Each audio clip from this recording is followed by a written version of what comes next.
Habang nagkain-kain kayo sa masarap na siupaw, alam ko yan kung saan yun binili ni Brother Stormy kanina. No? And bago ako mag-umpisa, I want to thank the Lord for this great opportunity as a pastor in Cebu City to be with you this afternoon. No? Kasi I'm not a Catholic, I'm a Protestant, but na-convert ako sa Catholic Church. No? So,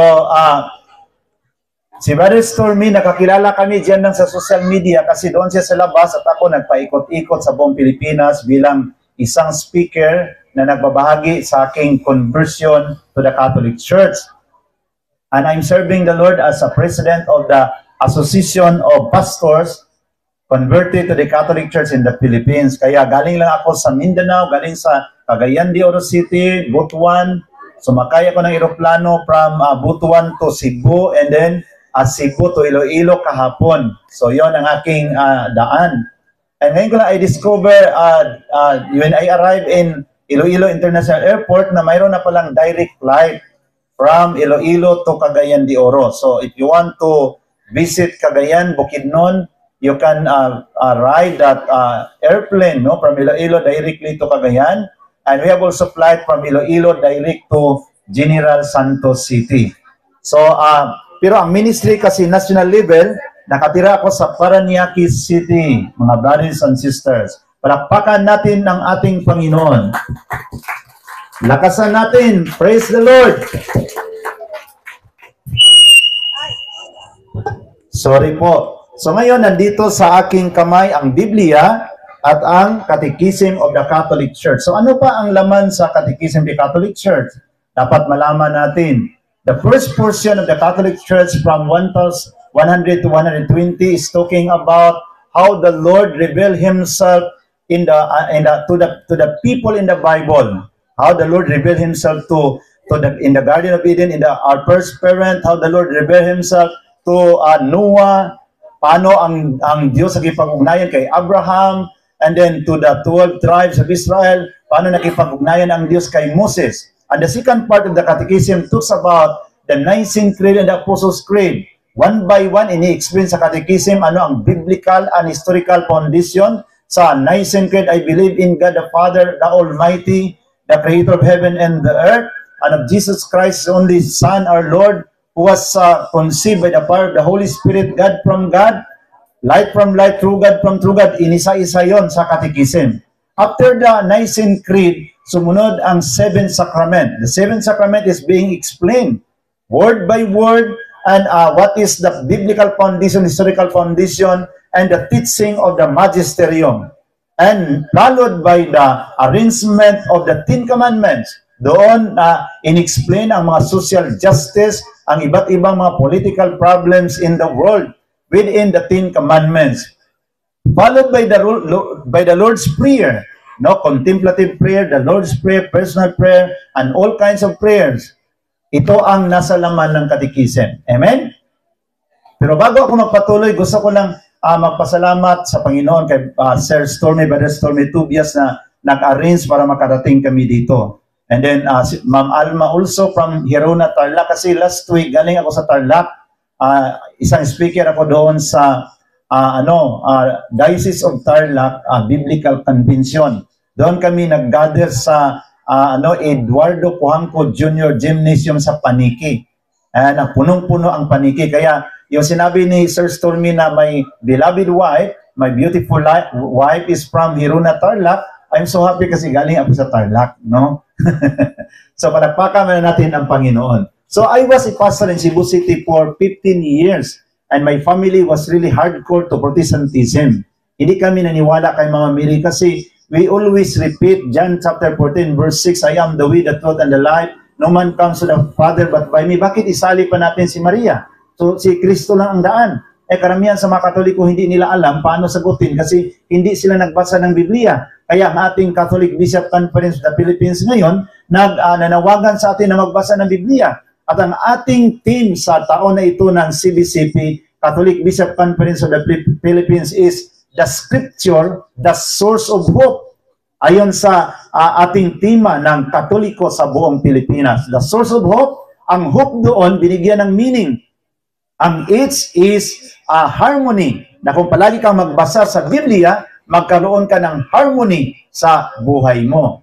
Pangalawa, obedience. Magkaroon ka ng obedience. Sabi ni Father, makinig muna tayo sa talk para mayroon tayong pangsagot sa mga hindi Katoliko. Ito yung Katoliko, naintindihan ko yun, yung Katoliko na ako. Ano ito yung Katoliko? Sacramentalize. Sacramentalize. Ibig sabihin sa sacrament, champion tayo. Pero sa evangelization, palpak tayo. Hindi natin masabi kung saan sa Biblia yung Eucharist. Amen? Pero ang importante, we have the Eucharist. So, and then, kaya pag punta tayo sabi ko kay Father kanina, Father, naintindihan ko naman yun. Basta matapos ng misa, mag-uwian talaga ang mga tao. Kasi sacramentalize tayo. Ako naman, bilang isang Katoliko na ngayon, natutunan ko na magbigay ng tag 10, tag 20, kasi after the Mass, hindi mo mapigilan ang mga tao. Uwiin sila. Kahit na ulit-ulitin sa pare, kaya yung pumunta ako sa Katedral ng Surigao, sabi ni Bishop Antonito Cabahog, wag kayong uuwi kasi hindi ako uuwi. Uupo ako dito habang magsalita ang mga pastor kasi alam ko pag ngayon aalis ako bilang obispo ninyo, kayong lahat mag-uwian. So, ang obispo hindi umuwi. So, hindi rin sila umuwi. Diba? So, ngayon, I'll be sharing to you, brothers and sisters, how I discovered the beauty of the Catholic faith from pastor's point of view. Kasi wala rin talaga akong plano magiging Katoliko, mga brothers and sisters. Number one, sa Cebu City kami, ang aking mga magkapatid, 7 kami, 6 sila, pang-7 ako, mga pastors and pastora kami. And then I'm also a professor of the Bible School. So, wala talagang reason na magiging Katoliko ako, mga kapatid. Kasi ang aking pinaka-expertise doon, sa aking, being a professor, how to evangelize Catholic, paano i-evangelize sa mga Katoliko, paano i-convert ang Katoliko sa pagka-born again. Yon ang aking pinaka-expertise. So nagmasteral ako niyan. Kailan ang Katoliko dapat lapitan, no? Yung mga ganon. Yung mga negosyante, kailan mo lapitan ang isang negosyante na Katoliko kung magka-problema siya sa negosyo? Amen? Kasi pag magka-problema yun, lapitan mo mag-open yun. Kailan mo lapitan ang Katoliko na isang dalaga? Yung isang dalaga pag iwanan niyo sa kanyang boyfriend, no? Madali yung ma-convert. Lalo na kung ikaw, pastor ka, naka-necktie ka, and then naka-long sleeve ka, yung mga dalagang Katoliko, makalimutan nila ang pagkakatoliko nila, no? Lalo pag, tingnan niyo yung mga hindi Katoliko, naka-necktie, di ba? Nakalakad dyan sa ang gwapo tingnan, lalo na pag nakadala ng Biblia. So yung Katoliko na iniwan sa kanyang boyfriend na Katoliko, pag yun ang lapitan mo, makalimutan niya ang kanyang pagkakatoliko kasi makita niyo yung mga hindi Katoliko naglalakad, naka-necktie, properly dressed. Amen? Properly dressed. Pag nagsisimba, properly dressed. No? So, marami rin Katoliko makonvert sa ibang mga sikta dahil sa ganun. No? Kasi sa amin, bawal ang pagkalasinggiro, bawal ang pagkasabungiro, bawal ang smoking. Pero ngayon na Katoliko na ako, tinuloy ko pa rin, no vices. No? No vices. Sa amin, nagbibigay kami ng 10% sa mga disiplina namin. Ngayon, Katoliko na kami, tinuloy pa rin namin ang pagbigay sa 10%. Amen? Bakit hindi kayo nag-amen? Amen? Parang takot kayo, No. So, paano natin makalimutan ang problema? Smile. Sabi ni St. Teresa of Calcutta, the best gift we can give is smile. Amen? Bigay ka lang ng smile. Kanina, parang pag magsabi si Brother Dins, Amen! Walang sumasagot. So dapat masabi, Amen! Ano sagot? Amen! Palakpakan natin si Lord. Yun ang makapawala sa problema. Makawala yung sa stress pag magsabi ang pare, let's clap our hands! Clap our hands! Okay? Kasi kapag nag-preaching, naghumili si Father, nakaganon ka, ang papasok sa atin, mga wrong grammar, mga wrong pronunciation, ganon, ang papasok sa atin. Pero, hallelujah!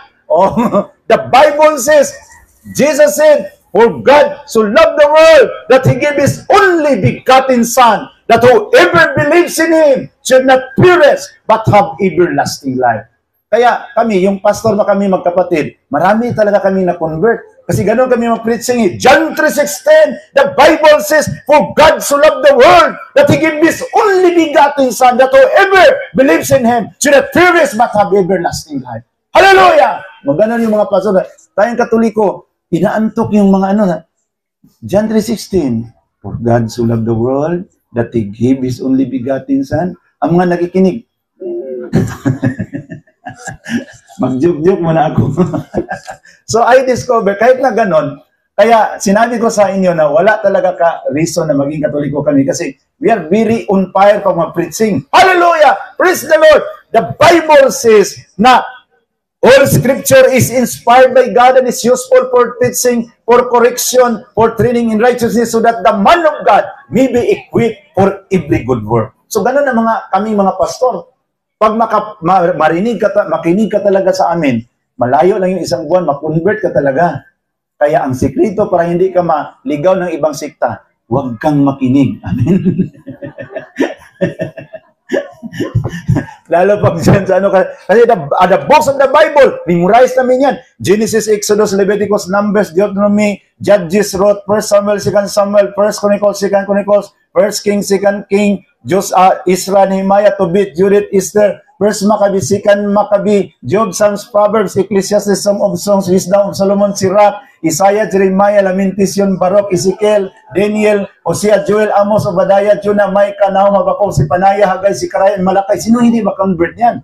In the New Testament, the books of the Bible is Matthew, Mark, Luke, and John, Acts, Romans, 1 Corinthians, 2 Corinthians, Galatians, Ephesians, Philippians, Colossians, 1 Thessalonica, 2 Thessalonica, 1 Timothy, 2 Timothy, Titus, Philemon, Hebrews, James, 1 Peter, 2 Peter, 1 John, 2 John, 3 John, Jude, and Revelation. Hahanga ka talaga. Kaya masabi mo, parang ito ang totoo Kasi matagal na ako sa Katoliko, parang pinakinggan ko yung mga katikista. Saan ang Proverbs? Nahirapan pa maghanap sa akin yung Proverbs.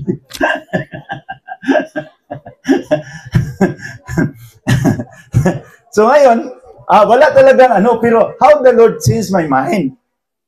Kasi nakapunta ako ng Jerusalem 2 times. Then nakapunta rin ako ng Vatican 1 time. Ang una ko nakita, I discover, kahit na ganito ang Katoliko, mga kapatid, kahit na hindi on fire mag-preaching ang Katoliko, pero aking na-discoveryhan na ito lang ang simbahan na kumikilala sa inay ng ating Panginoon. Amen? Palakpakan natin ang Panginoon. Yun ang pinaka-treasure sa Katoliko. Yung pinag-aralan ko mabuti ang doktrina. Yes, nakita ko ang Katoliko, pag mag-preaching sila parang napakamalumanay. Pero ang katotohanan ay hindi maiba. This is the only church. Thousands of churches in the Philippines, ayon sa record sa Security Science Commission, but ang lahat ng mga simbahan, tinatakwil ang inay ng Panginoon. But there's only one church who is committed and remained her commitment to recognize the Mother of Jesus. Kaya doon ako parang nagiging emosyonan. Kaya pala itong Katoliko, kahit na mag-away-away, hindi rin magkahiwa-hiwalay ang simbahan kasi mayroong inay, mayroong presensya sa nanay na nag-regulate. Tingnan mo yung pamilya na walang nanay. Di ba? Sa Bisaya pa, gubot pas lukot. No? Naintindihan ba niyo sa Cebu yung istorya? Gubot pa sa lukot, no? No? Pag walang nanay, kawawa ang bahay. So the presence of the mother is very important in the family. Not only in the family, but also in the church. Kaya nga, doon ang aking nakita. And, kasi memorize ko ang mga Bible, nakita ko kagad, saan ba sa Biblia na really recognize si Mama Mary? If Mama Mary is recognized by the Catholic Church, only the Catholic Church recognize the Mother of Jesus. Saan man sa Biblia na Mama Mary is biblically recognized, biglang pumasok sa aking isip kasi araw-araw ka nagbasa ng Biblia pastor ka. Pumasok ka agad ang nakasulat sa Luke chapter 1, verse 26 to 56. Sabi ng Biblia, and the angel Gabriel was sent from God to a town of Nazareth, and was sent from God to a woman engaged to a man whose name was Joseph in the house of David, and the woman's name, the Bible says, was Mary. And coming to Mama Mary, the angel said, Hail, favored one, the Lord is with you. The Bible says. And Mama Mary was greatly troubled at what was said and pondered what sort of greetings this might be. No? Intindihan ninyo ako kasi ganun ang pastor mag-preaching, ha? And pondered what sort of greetings this might be. And the angel said to her again, do not be afraid, Mary, because you have found favor with God. You will conceive and bear a son, and you shall name him Jesus. And he will be great, and the Lord God will give him the throne of David his father, and he will rule in the house of Jacob forever, whose kingdom there will be no end. Mama Mary answered, how could this be, since I have no husband? But the angel said, the Holy Spirit will come upon you, and the power of the Most High will overshadow you. Therefore, the child to be born will be called holy, the Son of God. Look at your relative Elizabeth. She also conceived a son, John the Baptist, in her old age. And this is now 6 months for her who is called barren, because nothing shall be impossible with God. Tingnan mo yung relative mo, ang tanda-tanda na, senior citizen na. Pero nagbubuntis. Sabi mo, Mary, talaga? Kahit matanda na siya, tinawag yun sa Bisaya, nagminupos na. Sa katandaan, si Zakaria naman na asawa niya, anong tawag kung nagminupos? Sa lalaki, nikupos, no?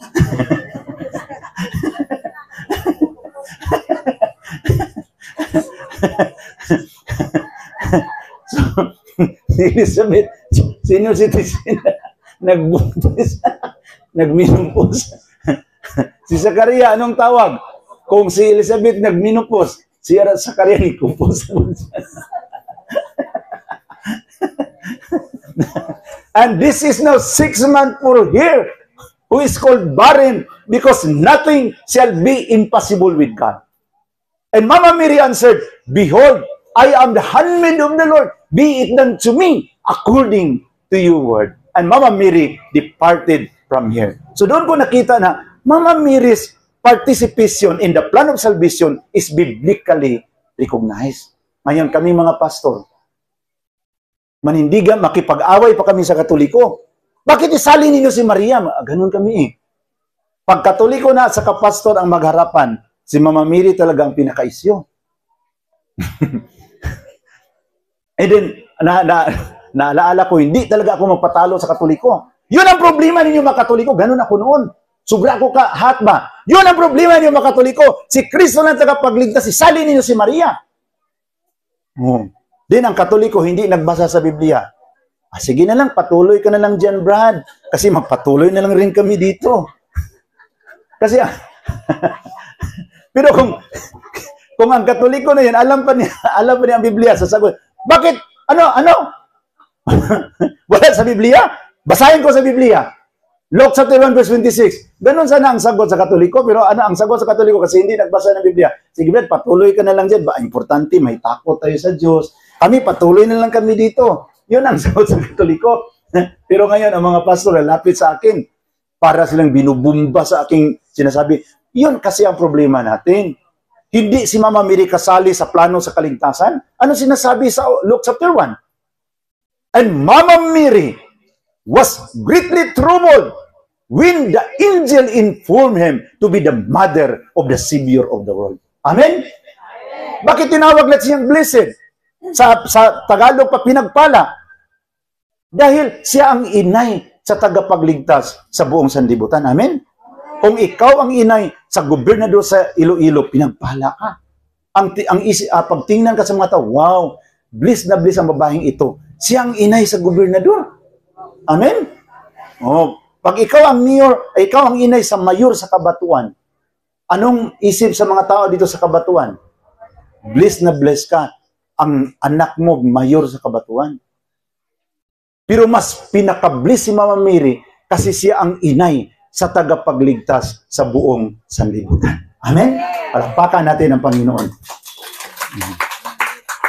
So, yun ang aking na-discovery.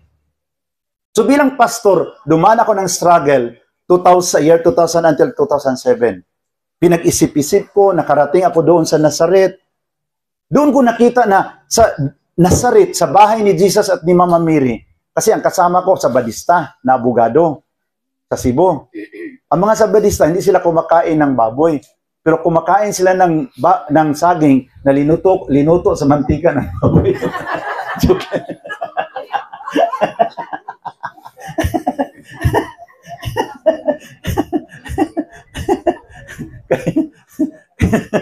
Yung doon na kami, yung naging kasama sa Badista, palaging magsabi na, Pastor, tingnan mo talaga dito, Katoliko talaga. Kasi pastor rin ako. Attorney, huwag ka nang mag-ingay dyan, baka marinig tayo dito. Manila pastor ako, ikaw abogado. Hindi pala ninyo alam ang katotohanan. So, tingnan mo dito, sa bahay nila ni Mama Mary, kasi ang laking basilika doon sa Nazareth, only the Catholic Church standing at the very house of Jesus and Mama Mary. Tingnan mo yan. Then, according to the tourist guide, sabi ng tourist guide, alam mo, there was an attempt that the Muslim wants to build a mosque near to the house of Jesus. But they complained to the International Criminal Court and the ICC favored the Catholic Church na hindi pinahintulutan ang mga kapatid na Muslim na makapagtayo ng mosque doon. Kasi from the beginning, Katolikong simbahan ang nakatayo doon. Mga Mormons, Iglesia ni Cristo gusto magtayo doon. Pero hingian ka man sa gobyerno, what is your reason to build your church here? So wala sila may ipakita, born again. Mga galing sa Pilipinas, kami ang totoong simbahan. Ayon sa bersikulo, sabi ng ng gobyerno, hindi, bersikulo ang hiningi namin. Yung historical fact ba na nag-exist kayo dito siya, hindi, ayon sa bersikulo. Tingnan mo kami, puro bersikulo.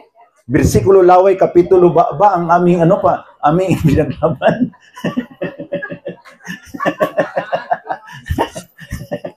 Pagtanungin sa history dito, hindi, ayon sa bersikulo. Puro bersikulo. Bersikulo Laway, Kapitulo ba, marami namang maniwala, mga kapatid, di ba? Alam niyo mga kapatid, nagligo kami doon sa Lake of Nazareth. Lord, nakita namin doon, Katoliko rin talaga. Patawarin mo kami. Doon, humingi ako ng patawarin mo ako, Lord, sa mga estatwa ni Mama Mary na sinunog ko doon sa Pilipinas. Kasi marami akong estatwa na sinunog eh. Pastor pa ako, Lord, please forgive me. Sana hindi ako makarma, walang mangyari sa akin at ipangako kong Panginoon, makauwi ako sa Pilipinas, hindi ko nasisiraan si Mama Mary. Makipagdiskasyon ako sa mga pastor na biblical si Mama Mary. Ganun kaya hindi ako nakarma. Inano ko, no, na bumawi ako mga kapatid. Kaya sa aking pakikipagdiskusyon sa mga pastor, ang nangyari mga kapatid, dumami ang pastor na aking mga kaibigan na nagiging converted din sa Katoliko. May mga pastor na habang nagsasalita ako, umiiyak. Patawarin mo ako, Mama Mary. Mula ngayon, hindi na ako maninira sa iyo. Kasi alam niyo, kung ako si Jesus, sinisiraan niyo aking inay, susuntukin ko kayo. Wag naman. Imagine ka, nanay mo sira-siraan? Kung ako si Jesus, anong reaksyon ko sa iyo? Yun ba ang epekto na araw-araw ka nagbasa sa Biblia? Ang nanay ko ang sisiraan ninyo? Ganun ako magsalita sa mga pastor. Dapat, malalim na ang kaalaman ninyo sa Biblia, malalim na ang pagrespeto ninyo sa aking inay, kasi sabi ng Ephesians chapter 6 verse 1, respect your mother, obey your mother. Ngayon, sabi ng Biblia, igalang ninyo ang mga nanay, pero anong ginawa ninyo sa aking nanay? So kaya maraming mga pastor mabuksan ang kanilang mga mata. Pero ang ginawa ko mga kapatid, kasi yung mga pastor, mga ano man yun sila, mga hat ba? Pakakainin ko muna para mawala yung pagkahat nila. Habang kumakain ng siopaw, salita kagad ako. Hindi man sila makasagot kasi nagkain pa ng siopaw. Ito ang katotohanan!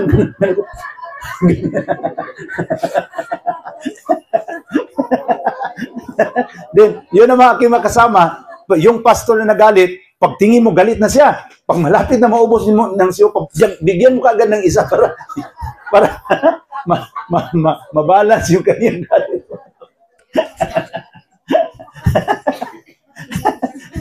Imagine ka, you love Jesus but you hate my mother.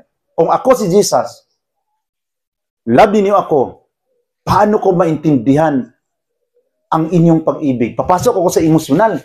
Paano ko maintindihan ang inyong pag-ibig? You love me so much, but you hate my mother. Tayo mga born again, tag-2 oras tayo na kumakanta ng praise and worship.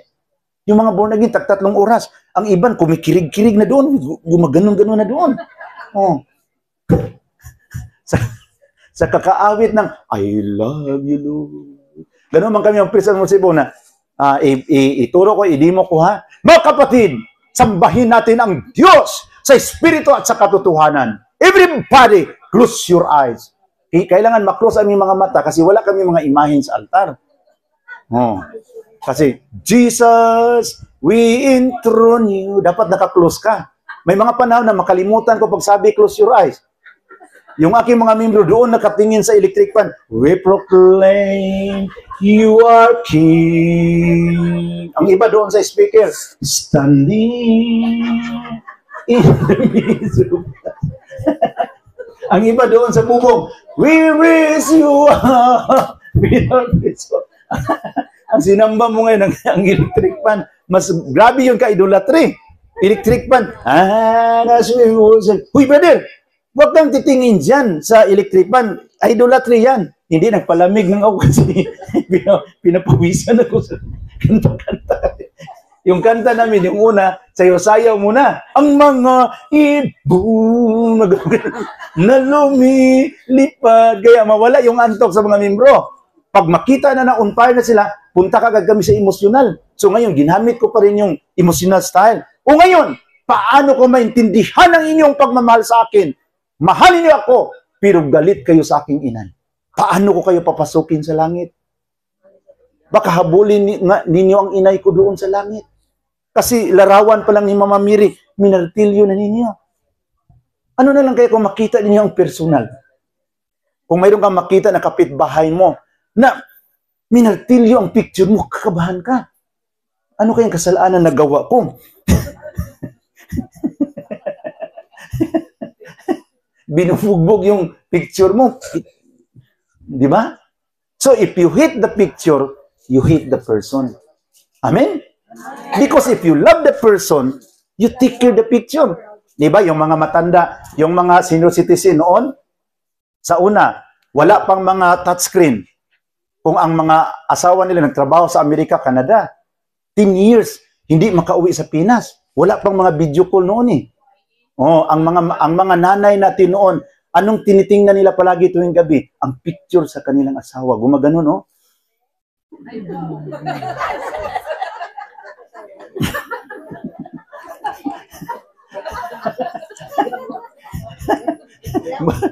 Buti na lang ngayon, kasi may video call na. Pag na-miss mo yung asawa mo doon sa Canada, video call ka. Noon, wala pang video call. Kaya yung picture ang nagbigay sa kanya ng saya. In the absence of the person, the picture takes over. So yung mga matanda, ginagano nila ang picture sa asawa nila.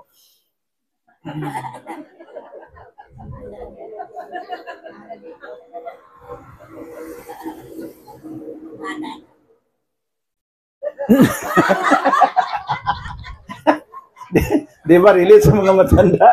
Alik-alika nila ang picture sa asawa nila.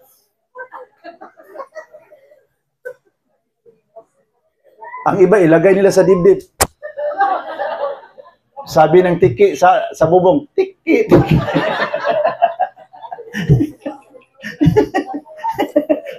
Pero ngayon, pag ma-miss mo yung asawa mo, walang problema kasi may yung video call. Noon, wala pa. Hindi pa nakauwi, 10 taon, kaya miss na miss mo ng asawa mo. Palagi mong tinititigan ang asawa mo. Pero mayroong Katoliko sa General Santos City, nagtampo siya sa kanyang asawa. Sabi niya, alam mo ba, Nui, itong lula mo, grabe ang sakit sa dibdib ko. Kasi noon, palagi niyang dinadala-dala ang aking picture. Pero ngayon, tingnan mo yung picture ko. Isinali na niya sa altar kasama sa mga santo. Masakit yun eh.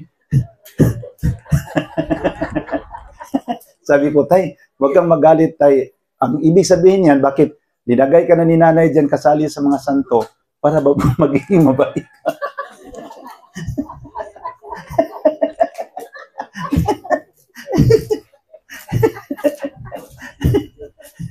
Kasi tayo mga lalaki, pagtatanda na tayo, iba na ang ano, diba? Tingnan yung tayo mga lalaki, dangerous tayo eh. Kasi pag tatanda na tayo, yung unang pag-ibig natin, nakalimutan na natin. Di ba? Yung bago pa ang girlfriend natin, pag maglakad, hinahawakan natin, Nes, dahan-dahan lang. No. Pero ngayon, matanda na,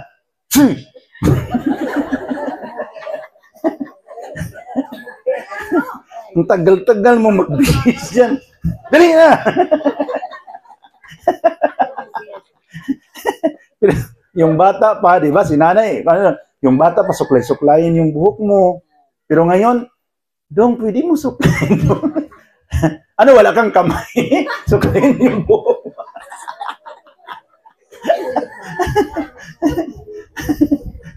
So kaya, mga kapatid, I discovered the beauty of the Catholic Church. This is the only church that recognize Mama Mary. Kaya, kahit nasa grabing preaching namin, action-action pag mag-preaching kami, ganun, oh. Dahil ang salita ng Diyos, walang inaantok. Pero yung nakita ko ang katotohanan na ang Katoliko lang, ang simbahan pinaglaban ang dignidad ni Mama Mary. I feel to be converted to the Catholic Church. Sabi ko, Lord, paano yung preaching namin pag ganun-ganun, pero wala kaming respeto sa nanay ni Jesus. Di ba? You are expert in the Bible. You memorize the Bible. But ingrato ka, wala kang respeto sa nanay ni Jesus. Sinusunog mo ang mga larawan. Because the insult you give to the picture is the insult you give to the person. Kaya doon ko naintindihan bakit ang Katoliko, love nila ang picture ni Jesus. Because it is a symbol of your faithfulness and unending love to our Lord. Kaya ang picture ni Lord, dinalagay natin sa altar. Kami, palagi kami sabi, we love you, Lord. Pero kung makakita kami sa picture ni Jesus, ano yan? Maganon-ganon kami mga pastor. Bakit yung picture ni Jesus, mayroong malaki at maliit? Maganon-ganon kami. Sagutin mo! Ang Katoliko, walang training. Pastor, patuloy ka na lang sa pananampalataya mo. Pero ngayon, marunong na ako magsagot. O kayo, ngayon, gali ako sa Cagayan, sabi ng isang pastor, sagutin mo, saan ang totoong Hesus? Bakit may maliit at malaki? Sagot kagad ako, alam mo pastor, bakit may maliit at malaki? Yung lahat puro yung totoo. Kasi nagdepende yun sa edad. Kung napicturan siya 1 year old, maliit pa siya. Ngayon ang iba napicturan siya 25 years old, malaki na siya. So depende yun sa edad siya. Wala ka talagang kwenta na ito.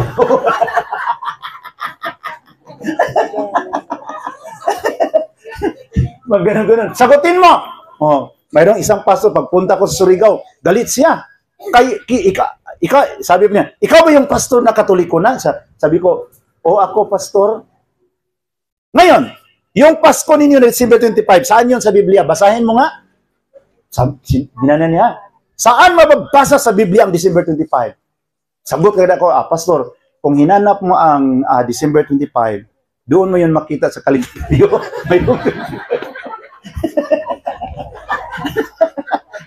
Kung gusto ka talagang makita mo ang December 25, doon mo yun bakit magtanong ka dito sa Biblia? Wala mang 25 dito. Kung nagproblema ka, kung hinanap mo 25, maghanap mo ng kalendaryo. May mga kalendaryo dito. So ngayon, Katoliko na ako, God give me the wisdom how to answer.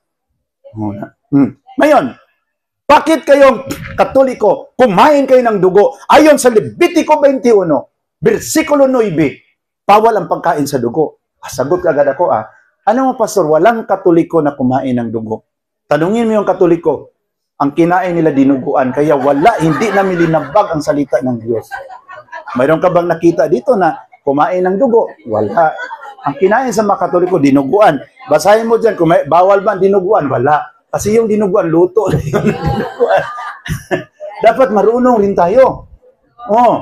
Kasi pag may nakita kang Katoliko na dito sa Kabatuan, Iloilo, yung dugo sa baboy, kinain niya na presko, delikado yan. Siya ang aswang dito sa kabatuan. So, bawal yan. Ang dinuguan, wala ka mabasa sa Biblia, pinagbabawal. Bakit? Linuto na yon, properly cooked. Kaya kinain namin mga Katoliko, dinuguan. Amen? So, yung opening. So, I continue to research kasi yung nakita ko yung unang opening ko sa Katoliko, naninira ako ng larawan ni Mama Mary. Pero yung sinira ko doon sa Cebu, Birhen sa Guadalupe. Sa Buhisan, kasi doon ko nagpastor. Alam niyo, yung nagmartilyo ako, kasi ang aming ginawa, ginawa sa aking tatay, unahin yung mga santo. Then panglas si Mama Mary, kasi ang doktrina namin, ang kapangyarihan ni Satanas kay Mama Mary, mabigat. So, unahin namin yung mga santo. Pag alam niyo mga kapatid, hindi ko ma-explain hanggang ngayon. Yung doon ako kay Mama Mary para martilyuhin, narinig ko ang busis na nagsabi, bakit galit ka sa larawan na aking inay? Alam niyo, rinibyo ko mga kapatid. Satan, get out! Laya Satanas! Kasi para sa akin, si Satanas yun, kasi bakit hindi idurog ang Diyos-Diyosan? So, tinanggihan ko yun. Pero yung umuwi na ako doon sa bahay, ako na lang mag-isa sa kwarto, babalik na naman. Bakit galit ka sa larawan na aking inay? Sabi ko, Satanas ka, layas! Magpaluab man, bakit may nanay ba si Satanas? Doon ako napahinto. Napag-isip how many years, mga brothers and sisters, hanggat sinurinder ko ang katotohanan na hindi yun busis ni Satanas. Busis ni Jesus, kasi wala mang nanay si Jesus. Wala mang nanay si Satanas, si Jesus man ang may nanay. So, makatwiran na sabi na, why you hate the image of my mother? From that point, I began to research the history of the Catholic Church. Doon ko naintindihan na Katoliko pala. Hanggat na sa aking research for almost 7 years, 5 years to 7 years, nagdesisyon ako na magpabinyag. October 4, 2007, actually, ako ang pinakaunang pastor na nagiging Katoliko sa Pilipinas. Yun ang nangyari. Kaya madali ako nakilala sa mga bishop. Kasi I am the first pastor in the Philippines converted to the Catholic Church. So, yung na-convert na ako, grabe na ang away sa pamilya. Pagpunta ako sa bahay, ang aking tatay na dibiter sa Protestante, harang ka agad. Paano mapatunayan na si Maria inahan ng Diyos? Inay ng Diyos? Saan sa Biblia? Naku, tay, kung ang lumalabas sa kanyang sinapupunan ay Diyos, inay ng Diyos. Amen? Amen. Kung ang lumalabas sa kanyang sinapupunan, pulis, inay siya ng pulis. Kung ang lumalabas sa kanyang sinapupunan, hold upper, inay siya ng hold upper. Ngayon, Isaiah 7:14 ang nagsabi, isang birhen manganganak, maglilihi, at mag-anak ng isang batang lalaki ng kanyang pangalan ay Emmanuel, na ibig sabihin, sumasa sa atin ang Diyos. So, Diyos ang lumalabas, so inay ng Diyos. Kasi kung ang lumalabas nagiging kapitan dito sa Aladan, Inaladan, inay siya ng kapitan. Amen? Ngayon, ang lumalabas sa kanya sinapupunan, Isaiah chapter 7 verse 14, Diyos. Inay ng Diyos. Amen? Kaya pa wag kang... Saan? Ang mga sagot mo, hindi galing sa Biblia. Anong hindi galing sa Biblia? Isaiah 7:14. Memorize ko yan. 7 chapter 9 verse 6. Na ang pangalan sa batang ito ay Eternal Father, Everlasting Almighty God, an Everlasting Father. Isaiah chapter 9 verse 6. So kung siya ay anak, ang batang ito ay siyang Diyos na makapangyarihan, makatwiran si Mama Mary, tatawaging inay ng Diyos. Grabing debate mga kapatid. Kasi tulong-tulungan ako sa aking mga kapatid ng mga pastor at pastora. Sabi ko, Lord, paano ako, Lord? Nalangin ako. Everyday ako nag-attend ng misa, Lord. Paano ko ito gawin? Hindi ako makasalita. Ang dami nila. Kasi ang aking mga kapatid, nakapag-asawa rin ng mga pastor. Ang mga lalaki, nakapag-asawa ng pastora. Binigyan ako ng inspiration sa Panginoon. Pagbalik mo doon, magbili ka ng mga malaking mga siupaw. Pagbalik ko doon sa bahay, dala ako ng mga soft drinks, siupaw. Bigay ko kaagad sa kanila. Pag umpisa nila pagkain, preaching kaagad ako. Hindi sila makasalita kasi kumakain pa ng siupaw.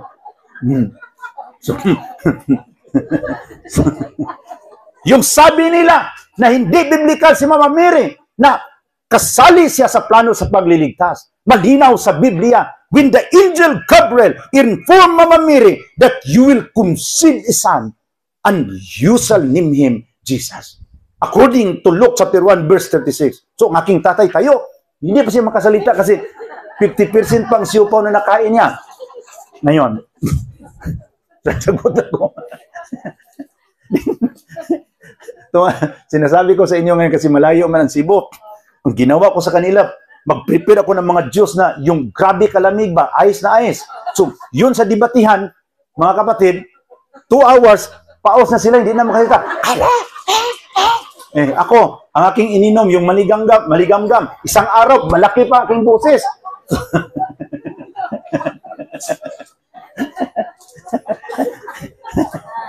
Sabi ko sa aking kuya na pastor, kaya nga kuya, wala ka ng boses kasi mali yung mga aral mo.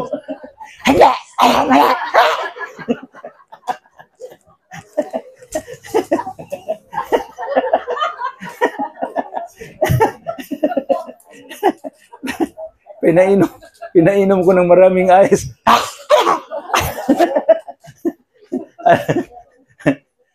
Tinatawag yun mga kapatid na human creativity.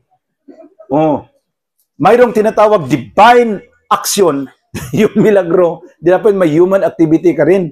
Paano na hindi na sila makapagtalo siya kasi wala na silang Alam niyo mga kapatid, nagtawa-tawa ako, God is really faithful with all the prayers na ang aking buong pamilya sa Cebu City. After 2 years, my father, 40 years preacher, my mother is 40 years diaconess, with all my sisters na mga pastora, hindi ako makapaniwala, they were converted to the Catholic Church. Kaya ngayon, yung mag-gather kami, tawa-tawa sa, ikaw talaga? Kaya nga pinainom ko kayo ng malamig para yung mga aral ninyo hindi tama. Kaya ang aking sister ngayon nandoon sa Mountain Province, ang kanyang asawa, nagbibigay rin ng talk tulad dito, mga brothers and sisters. So, kaya doon ko nakita, na tulad ngayon, nandiyan si Mama Mary. Paano tayo hihingi sa kanya? Kasi nanay siya. Tulad, like for example, bigyan ko kayo ng example. Babae ka. Parang medyo malungkot ka kasi, Lord, Mama Mary, ang aking edad ngayon, 34 na. Wala pa rin nanligaw sa akin. Medyo masakit talaga. Malapit na ang February 14 pero wala pa rin nanligaw sa akin. Pwede ba ibulong mo sa iyong anak na sana darating na yung lalaki na magiging forever sa aking buhay? Oh.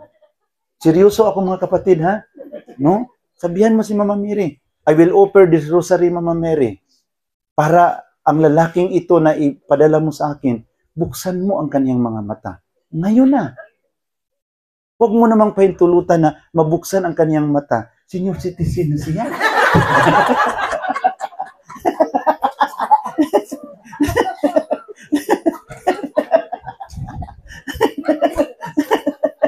Kasi sa Katoliko, nandyan ang lahat na aral, pero sa application, hindi nila alam.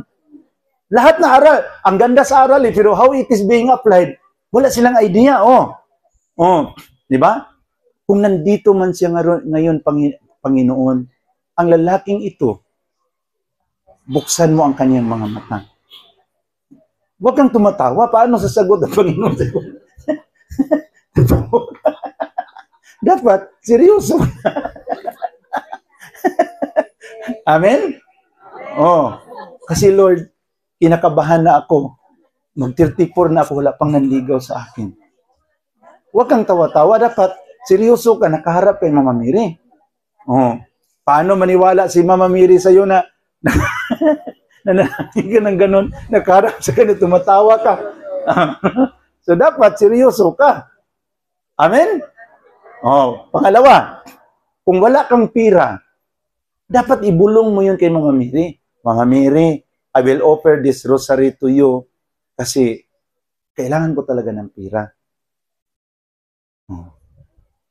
So, this is your first intention that God will open the windows of heaven by offering this rosary to the Blessed Virgin Mary. Isabi mo, kung maghingi ka ng pira, dapat ikaw lang ang nakaalam. Kahit asawa mo, huwag mong ipaalam.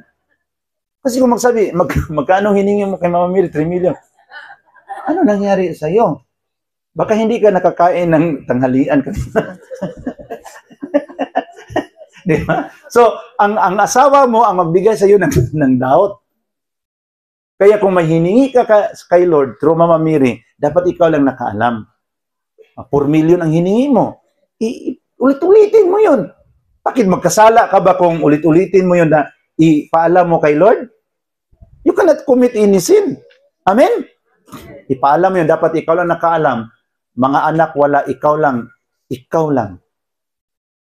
Iulit-ulitin mo yun every time you attend the Mass.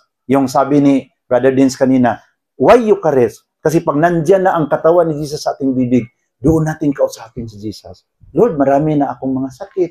Sana Lord, your body and blood will absorb my total being and erase all my sicknesses and diseases. Pag sabi ng pare, behold the Lamb of God who takes away the sins of the world. Tingnan ninyo ang kordero na naglilinis sa lahat na kasalanan. Ako ay naniwala, Panginoon, ng iyong katawan at dugo, hindi lang may kapangyarihan na linisin ang aking makasalanan, may kapangyarihan din ito na linisin ang lahat kong mga karamdaman. In the Lord Jesus Christ will move because of your faith. Amen? Na ngayon, kung wala kang pananampalataya, partaking the Eucharist without faith. Diba? Pabalik-balik ka sa misa, hindi mo naman pinipresent ang hinihingi mo. Yun ang kamalian sa maraming Katoliko. Lord, bigyan mo lang kami ng good health, makakain kami 3 times a day, enough na di. Yun lang ang binigay sa Panginoon. Anong sabi sa Biblia? Sa Luke chapter 15, mayroong 2 kapatid. Ang isa luko-luko, pasaway. Ang isa napakabait. Yung isa pumunta sa kanyang tatay, Tatay, give me my share. And the man, a very millionaire, according to the Bible, give all the share to the younger brother, the prodigal son. Kinuha sa anak niyang pasaway ang lahat ng makayamanan na kanyang share at pumunta sa iba't ibang lugar para gastusin ang makayamanan sa kanyang ama, sa lahat ng mga bisyo at mga babae. How many years? 10 years, 7 years, na ubos ang kayamanan. At napilitan siya mag-apply ng trabaho sa isang pigiri sa lugar na yun. At habang nagtrabaho siya doon bilang caretaker sa isang pigiri, hindi pa siya nakatanggap sa kanyang sweldo. Nagugutom siya. Pumasok sa kanyang isip na kakain na lang ako sa mga feeds na kinain sa baboy. Sa sobrang gutom. Habang nag-iisip siya na umpisa na siyang kakain sa mga feeds na kinain sa baboy, pumasok sa kanyang isip, mas mabuti pa, magpakumbaba ako. Uuwi ako sa aking tatay. Sabihan ko siya, Tay, nagkasala ako sa iyo. Huwag mo na akong ituring na anak. Sabihin ko ang tatay ko, huwag mo na akong ituring na anak. Ituring mo na lang ako na isa sa iyong mga alipin. Ang importante, Tay, makauwi ako dito sa ating bahay. So kaya, naisip niya, nag-umpisa siyang maglakbay. Pauwi sa kanyang tatay. Ina-arrange niya ang kanyang mga word. Ito ang aking isabi sa aking tatay. Tulad yung mga binata pa tayo. Di ba yung nagplano tayong manligaw tayo, ina-arrange natin ang mga word natin? So, ina-arrange niya ang kanyang mga word. Habang malayo pa, nakita si kanyang tatay, walang tsinilas, nagka-sira-sira ng kanyang mga damit. Habang tinitingnan sa kanyang tatay niya, ang kanyang anak sa malayo pa na nagkasira-sira mga damit, walang tsinilas, walang ligo. Sobrang naawa ang kanyang tatay. Tumakbo siya, sinalubong niya ang kanyang anak na pasaway na loko-loko. At sabi na kaagad sa kanyang anak, Tay, huwag mo na akong isipin na anak, Tay. Isipin mo lang ako na isa sa iyong alipin. Importante makauwi ako. Anong sagot sa tatay? Katayin ninyo ang mga pinatabang kuya. Mga baka, katayin ninyo. Mag-enjoy tayo. Dahil ang aking anak namatay na. Ngunit ngayon muling nabuhay. Amen? Palakpakan natin ang Panginoon. Alam niyo mga kapatid, yung sabi sa anak na, Tay, ituring mo na lang akong alipin, wag mo na lang akong ituring na anak. Oh. Kung Bisaya pa yun ang tatay, sasagot yun, oo. Pero dahil hindi yun Bisaya, hindi siya sumagot. Nandito aking anak, katayin natin ang mga pinatabang baka. Habang nag-enjoy sila mga kapatid. Nag-enjoy sila. Ang panganay dumating. Nakadala ng mga kahoy panggatong. Sabi niya sa mga alipin, ano yun? Ano yun? Ano yun? Sabi ng mga alipin, Sir, ang bunso mong kapatid dumating. At alam mo, pinakatay ang lahat ng mga pinatabang guya, mga baka. Kasi nakarating ang bunso mong kapatid. Sobrang galit sa, yung mabait na anak. Hindi siya pumasok. Doon siya. Sabi ng mga alipin, Sir, nandyan ang panganay mong anak, sobrang galit. Siya, bakit siya? Kasi yung kapatid niya, luko-luko, pasaway. Pag nakauwi, pinakatay mo pa mga pinatabang baka. Kaya lumabas ang tatay, mga kapatid. Linapitan niya ang panganay niyang anak. Nak, what happened? Tumayo yung panganay, galit. Anong klase ka na pagkatatay? Yung anak mo na linustay ang lahat mong kayamanan sa mga bisyo at mga babae. Ngayon, pag uwi niya, ginanon niya ang tatay niya. Pinakatay mo pa ang mga pinatabang guya. Sabi niya, hindi ako nagkasala sa iyo kahit kunting kasalanan. Para akong alipin dito sa bahay natin. Wala akong nakagawang kasalanan, pero kahit isang kambing, wala kang ibinigay sa akin. Para mag-enjoy ako sa aking mga barkada. Sabi ng tatay, ha? Alam mo anak, ang lahat dito, kayamanan sa iyo na to. Kasi kinuha na niya ang share niya eh. Pero ang problema, hindi ka nakagawa ng kasalanan, pero hindi mo man hiningi ang iyong share. Kaya paano ko ibigay, hindi mo hiningi? Kaya maraming Katoliko, sobrang bait, hindi man nila hiningi ang share nila. Kaya ngayon, hindi pa rin nabigay. Amen? Kaya palakpakan natin si Lord. Kaya hingiin natin kay Lord. When the body of Christ nandiyan sa ating bibig, kausapin natin siya. Lord, hinihintay ko ang aking share. Amen? Kaya ngayon, napasalamat ako sa Panginoon na naging Katoliko ako at I learned about the treasure of the Eucharist. Doon ko binubulong kay Jesus. Kaya sinisir ko sa ibang Katoliko kasi naawa ako. Maraming Katoliko nakakaawa. Palaging nagpartik sa katawan ni Jesus, pero maraming mga karamdaman. Kasi sila mismo, walang pananampalataya.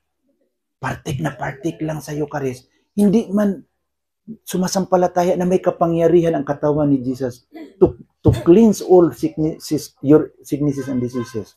Partaking without faith is dangerous. Amen? May pananampalataya ka ng katawan ni Kristo may kapangyarihan na pagalingin ang iyong mga karamdaman. Amen? So, yon ang aking masabi ngayon. So, as I end my talk, sana magiging hindi man tayo palaging magkita, pero sana nagkaroon kayo ng isang kaalaman ngayon tungkol kay Mama Mary na about the biblical foundation of the devotion of the Blessed Virgin Mary and the biblical foundation of the Eucharist. Nakausapin natin siya. Huwag tayong mahiya. Kasi alam niyo, yung nagiging Katoliko ako, ang lahat kong mga kayamanan, binalik ko sa simbahan para walang away. So I become Catholic nothing. Dumaan ako sa kahirapan na nagbinta na ng mga gulay sa Cebu. Pero doon ko binulong sa Panginoon ang aking sitwasyon. Lord, ngayon Lord, 2 years na ako sa Katoliko, para na akong kalansay, buto at balat na lang. At sabi ng aking mga kaibigang pastor, nakarma ka kasi nagkatoliko ka. Pati aking mga pamilya, mga kapatid. Pero yung binalik sa Panginoon ang mga grasya, binulong ko sa kay Mama Mary, wala na talaga akong pira ngayon. Alam niyo, na-experience ko yun na pagdating ko sa Lapu-Lapu City, mayroong tao na sumalubong sa akin. Alam mo bro, na ikaw ba yung pastor naging Katoliko? Siya, oh sir. Siya, sige. Sa YouTube bro, siya, sir, bakit magbigay ka ng pira sa akin? Sabi niya na, bumigat ang aking puso, brother, na magbigay ako sa iyo. Ibig sabihin, the Holy Spirit is touching his heart to give. Amen? Na-experience ko yan na patuloy kong ibinulong kay Mama Mary at sa Eucharistia. Rinistor sa Panginoon ang aking sitwasyon na galing sa sobrang kahirapan when I become Catholic, unti-unting ibinalik sa Panginoon ang mga grasya. Na ngayon may swimming pool na ako ulit. Doon sa Cagayan de Oro, na bumalik, unti-unting binalik sa Panginoon. Doon ko binubulong sa Eucharistia. Amen? Kasi maraming mga Katoliko nakakaawa. Pag nandyan na ang katawan ni Jesus sa kanilang bibig, imbis kausapin si Jesus, tumitingin sa ibang Katoliko, gumaganon. Nandyan ang ostia, pagkatapos nagpartik, no? Umuwi sila, parang wala lang sa kanilang isip, kaya natapos ang misa.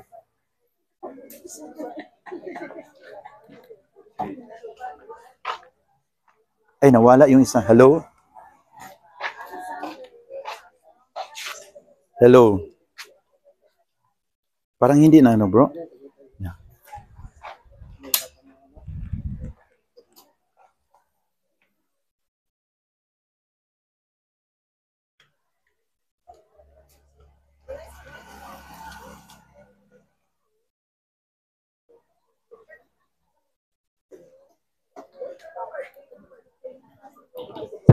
Okay, so ibig sabihin, maghinto na tayo, mag-closing prayer na tayo. Amen? So, kaya nagbigay ang signal ang ating sound na maghinto na tayo. So, bago ako maghinto, wag mo na kayong tatayo, ha? Bago ako maghinto, manalangin muna ako para sa inyo. Okay, kasi ito ang pinaka-importante na the Lord of the Eucharist will heal all your sicknesses and diseases para makapaglingkod kayo sa Panginoon. Amen? That the Lord of the Eucharist, through the intercession of Mama Mary, Our Lady of Lourdes, will open the windows of heaven and let His blessings overflow to you. Amen? Na yun ang pinakamilagro. Kung sabi nila na may mga milagro nangyari doon sa Lourdes, gumaling ang kanilang katawan, ang pagdating sa mga biyaya is also a miracle. The blessings will come is another miracle. Kaya before we end, manalangin ako sa inyo na God will give you more years to come, more birthday, and more blessings to come through the intercession of the Blessed Virgin Mary. So bilang pastor noon, ang aking pangalan dyan sa Facebook, pastor noon, Katoliko na ngayon. Ang aking mukha, pag nagsakay ko sa aeroplano, pastor pa rin, tawagin pa rin ako sa mga crew na, good morning, pastor. Pero I'm a pastor, but in my heart, I'm a Catholic. So kung tinan niyo aking mukha, pastor pa rin, pero ang aking buong puso, Katoliko na rin. Mayroon ng pagrespeto kay Mama Mary. Amen? So sa ating pagtapos ngayon, let us close our eyes, no? Let us close our eyes, let us open our heart as I will pray for you, na the Lord will bless you. Kami ring mga pastor ngayon, i-pray rin ninyo na makapagpatuloy kami sa aming ministry. Kasi dumadami na kami ngayon sa buong Pilipinas. May mission house kami sa Parañaque, sa Cebu, sa Palawan, sa Negros, doon sa Hinubaan, at sa Mindanao, Cagayan de Oro City, Zamboanga, and General Santos City. Mayroon na kaming for mission house sa mga nagbalik sa Katoliko. Kaya, as I pray for you, remember also in your prayer na pag uwi ninyo sa inyong mga tahanan, please pray na, Lord, sana marami pang mga pastor magbalik sa katotohanan. Hindi lang si Brother Nui, kundi marami pa sanang pastor na magrespeto sa inay mo. Kasi paano na lang yung napakatalino sa Biblia, pero walang respeto sa inay ng Panginoon. No? So, yun ang hingiin kong prayer sa inyo. So, as we close our eyes, in the name of the Father, the Son, of the Holy Spirit, Amen. Lord, nandito ako ngayon sa kanilang harapan para magpatutuo. Hindi ko man iniisip, Panginoon, na magiging isang Katoliko ako. Kasi ang aking buong pamilya, isang Protestante, aking mga kapatid, nagiging mga pastor at pastora. Wala kaming ibang iniisip. Mag-i-convert namin ang maraming Katoliko sa aming mga sikta. When I studying in the Bible school for 5 years, ang aking course na pinag-aralan, kung saan ako nagmasteral, para maghanap ng mga pamamaraan, paano i-convert ang mga Katoliko. Ngunit sa aking ministry for 15 years, sa daming Katoliko na aking na-convert, sa daming mga youth na aking napaaral sa Bible School para magiging pastor, biglang nag-iba ang lahat. Yung tinawag mo ako na magiging converted, magiging makonvert sa simbahang Katoliko. Kaya Panginoon, habang uuwi kami, kasama ni Brother Dins, sa aking Brother Ferdy, habang ako din magpunta sa Bacolod at magbisita sa mga pastors na nagbalik sa simbahang Katoliko, pabalik sa Cebu and pabalik sa Metro Manila, Panginoon, sa iyo ko dinudulog ang lahat. And always, feel ko, Panginoon, na palagi ko kayong kasama, ikaw at ang iyong inay, na palaging nanalangin sa marami pang mga magbalik loob simbahang Katoliko, na sinamahan mo ako, Panginoon, para magiging successful ang lahat ng mga pagbabahagi upang maintindihan nila ang pagrespeto sa iyong inay, na ang pagmamahal sa iyo, Panginoon, is to respect your mother. Hindi mo maintindihan how we love you, but we reject your mother. Kaya, walang problema sa mga kapatid naming hindi Katoliko na nagbasa ng Biblia, na ang aming panalangin, mabuksan ang kanilang isip at puso, na they will learn the value of a mother. Lalo na ngayon, kapistahan ni Mama Mary sa Our Lady of Lourdes, na ang lahat naming mga suliranin, Panginoon, ang mga lahat naming mga bigat sa puso, problema, magkaroon ng solusyon by the power of the Holy Spirit and by the intercession of the Blessed Virgin Mary. Na ang lahat na naparito, Panginoon, uuwi kami, babaunin namin ang katotohanan na amin ngayong narinig, na magiging isa kaming tunay na Katoliko, na magpapalaganap sa mga katotohanan upang marami pa rin makaunawa sa katotohanan tungkol sa inay mo na binigay mo sa amin para magiging intercessor sa aming mga suliranin. Bless all these people that are here, especially the Tobias family. Sir Saturnino Tobias, kaniyang may bahay, Sir Alma, at sa lahat ng mga Tobias family, na bigyan mo sila palagi, Panginoon, ng good health. Ilayo mo sa mga aksidente, Ama, na next year, when we celebrate here, next year, there will be a great improvement in this place. Hipuin mo ang mga Tobias family na magtulong-tulungan for the development of this area as we build this place in honor of your mother, Our Lady of Lourdes. Nasa pagitan ng kaniyang motherly intercession, sa pamagitan ng kaniyang motherly prayers, ang lahat naming mga hinahangad, ang lahat naming mga negosyo, ang lahat naming mga ginagawa, magkaroon ng katagumpayan. Tulad sa nangyari sa kasal sa Cana, Panginoon, na sinabi mo kay Mama Mary, hindi pa panahon. It's not yet the time to perform a miracle. Pero dahil ang humingi sa iyo sa milagro ay inay mo, binigay mo ang hiningi. Kasi ang humingi sa iyo ay ang mahal na Birhen Maria. Kaya sa amin ngayon, Panginoon, marami kaming mga suliranin, ibinulong namin sa inyo na sa kapistahan ni Mama Mary, Our Lady of Lourdes, Panginoon, magkaroon ng solusyon ang lahat naming mga suliranin sa aming negosyo, sa aming mga trabaho, sa lahat naming mga pinaplano, magkaroon, Panginoon, ng guidance and wisdom of the Holy Spirit with the powerful intercession of our Mother, Mama Mary. Kaya sa pag-uwi namin ngayon, Panginoon, always remind us the truth about the role of Mama Mary, na siya ay kasama. Mama Mary is involved in the plan of salvation as the mother of the Savior of the world. Hindi siya pwedeng tatanggalin sa katotohanan na isang linalang, isang babae, na siya ang nagiging inay sa tagapagligtas sa buong sanlibutan. Kaya Lord, kami namang mga pastor ngayon sa buong Pilipinas, may mga pastor na mayroong karamdaman doon sa Zamboanga, Brother Sunny Hago, sana Lord, pagalingin mo siya. Ang ibang mga pastor na mayroong makaramdaman sa iba't ibang dako ng Pilipinas upang kami ay makapagpatuloy sa pagbabahagi, paano mo binago ang aming buhay, na sa aming buhay na galit kay Mama Mary, galit sa mga santo, kinuha mo ang galit, ang hatred at tinaniman mo sa pag-ibig at pagmamahal upang kami ay magkaroon ng respeto sa inay mo at sa lahat ng mga banal. Kaya sa aming pag-uwi, Panginoon, babaunin namin ang iyong pagmamahal at pag-ibig. You're reminding us that in the sacrament of the Eucharist, doon namin idulog, isabi sa iyo ang lahat naming mga plano sa buhay. Sabi mo nga sa Jeremiah chapter 33 verse 3, "Call unto me, and I will answer you and show you great and mighty things that you do not know." Tawagin ninyo ako at sasagutin ko kayo at gagawa ako ng mga milagro at kababalaghan na hindi pa ninyo alam. Kaya turuan mo kami, Panginoong Hesus, na sa aming mga suliranin, tatawag kami sa inyo, tatawag kami sa aming mahal na inay upang lalapit sa inyo at ibulong ang iba't ibang mga suliranin sa aming buhay. We ask this with the intercession of the Blessed Virgin Mary in the name of our Lord Jesus Christ. Amen. Glory be to the Father, and to the Son, and to the Holy Spirit. Hail Mary, full of grace, the Lord is with you. Blessed are you among women, and blessed is the fruit of thy womb, Jesus.